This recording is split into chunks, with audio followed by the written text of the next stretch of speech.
பாலியல் வழக்கில் பாதிரியார் விடுதலை. துறவறத்தை துறந்த கன்னியாஸ்திரி. கேரள மாநிலம் கோட்டயம் குருவிலாங்காட்டில் உள்ள ஜலந்தர் திருச்சபையைச் சேர்ந்த கன்னியாஸ்திரி ஒருவர் பாதிரியார் பிரான்கோ முல்லக்கல் மீது கடந்த 2018ஆம் ஆண்டு பாலியல் வன்கொடுமை புகார் அளித்தார்.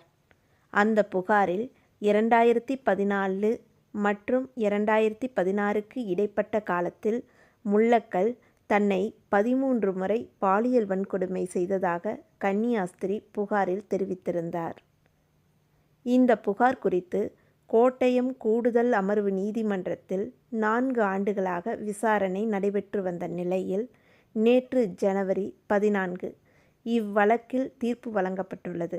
நீதிபதி ஜி. கோபகுமார் வழங்கிய 287 பக்க தீர்ப்பில் பாதிரியார் பிரான்கோ முல்லக்கல் மீதான குற்றச்சாட்டை நிரூபிக்க அரசு தரப்பு தவறிவிட்டது. கன்னியாஸ்திரியின் வாக்குமூலம் நம்பத்தகுந்ததாக இல்லை, அதில் முரண்பாடு உள்ளது, அறிவியல் பூர்வமான ஆதாரங்களை முன்வைக்க அரசு தரப்பு தவறிவிட்டது என குறிப்பிட்டது. இதையடுத்து கன்னியாஸ்திரியை பாலியல் வன்கொடுமை செய்ததாக கூறப்படும் வழக்கிலிருந்து பாதிரியார் பிரான்கோ முல்லக்கல்லை விடுவித்த கோட்டயம் கூடுதல் அமர்வு நீதிமன்றம் கன்னியாஸ்திரிகளிடையே உள்ள விரோத போக்கும் அதிகார பேராசையும் இந்த வழக்கில் தெளிவாக தெரிகிறது என நீதிபதி வழங்கிய தீர்ப்பில் குறிப்பிடப்பட்டுள்ளது. நீதிமன்ற தீர்ப்புக்கு பின் செய்தியாளர்களிடையே பேசிய பாதிக்கப்பட்ட கன்னியாஸ்திரிக்கு ஆதரவாக இருக்கும் மற்றொரு கன்னியாஸ்திரியான அனுபமா, நீதிமன்றத்தின் தீர்ப்பு எங்களுக்கு அதிர்ச்சி அளிக்கிறது. நாங்கள் இதை எதிர்பார்க்கவில்லை. எங்களுடைய சிஸ்டருக்கு நியாயம் கிடைக்கும் வரை நாங்கள் போராடுவோம்.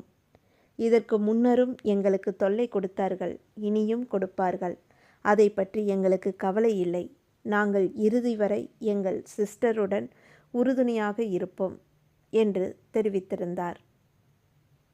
இந்த நிலையில் பாதிரியார் மீது நடவடிக்கை எடுக்க கோரி நீண்ட காலமாக போராடி வந்த கன்னியாஸ்திரி அனுபமா தனது துறவறத்தை துறந்துள்ளார்.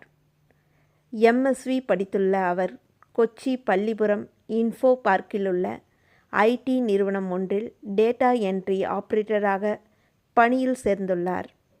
கடந்த 1.5 மாதங்களுக்கு முன்பு ஆலப்புழாவில் உள்ள தனது வீட்டுக்கு வந்த அனுபமா திடீரென இந்த முடிவை எடுத்துள்ளார்.